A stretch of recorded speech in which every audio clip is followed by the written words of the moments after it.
আমাদের আজকের এই বন্ধুরা আজ দেশে গণতন্ত্রের অভাব আপনারা জানেন 5 আগস্টের পর থেকে এদেশের স্বৈরাচারী ফ্যাসিস্ট শেখ হাসিনা পালিয়ে যেতে বাধ্য হয়েছে কিন্তু এখনো বিভিন্ন জায়গায় বিভিন্ন স্থলে তারা টিপিটিপি কাজ করে আমার ওই নিষিদ্ধ আওয়ামী লীগের প্রতিষ্ঠা আমরা এদেশে আওয়ামী লীগকে আজাদ করে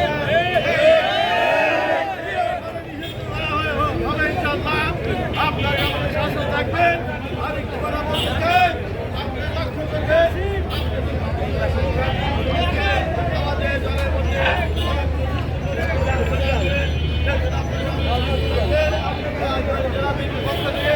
আজকে আপনারা বিভিন্ন এজেন্সিকে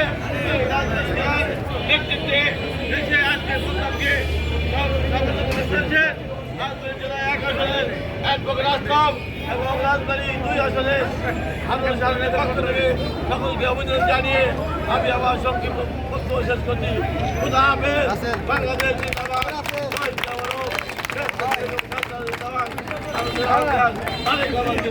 এ পর্যায়ে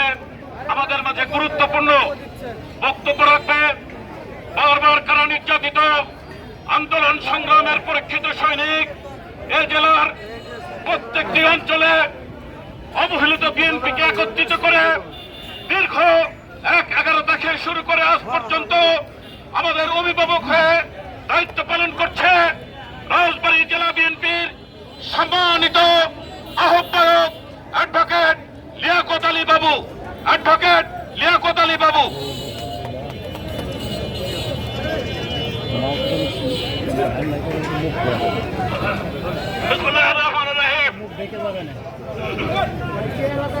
এই সেই মাস জুলাই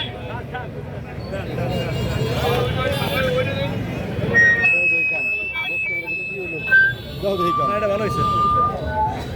আপনি চেহারাটা পাবেন না এই যে জুলাই মাস সামনে আগস্ট এই জুলাই আগস্টে এই দেশের স্বৈরাচার সরকার শেখ হাসিনা সরকার দেশ সরকার এই জুলাই আগস্টে নীল নকশা তৈরি করে হাজার হাজার ছাত্র জনতাকে সন্ত্রাস নিবারণে ছিল শেখ হাসিনার হাত রক্তাক্ত হয়েছে শেখ হাসিনা পলাতক হয়েছে তার তো সরকার এখনো পলাতক হয় না আমরা তার তো সরকারকে দেখিতে পাই আমরা একটা কথা বলি বিভিন্ন সংগঠনের নামে বিভিন্ন সংগঠনের পিছনে তারা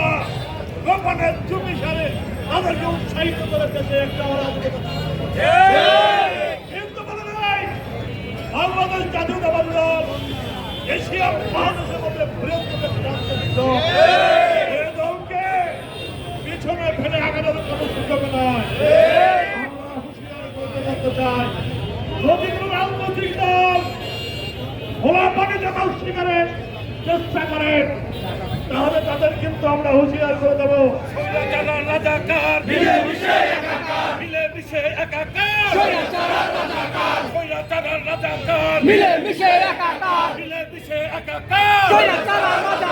আমরা সবাই খালেদা সেনা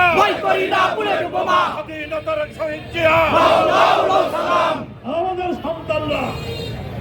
বহু বছর মাঠে ছিল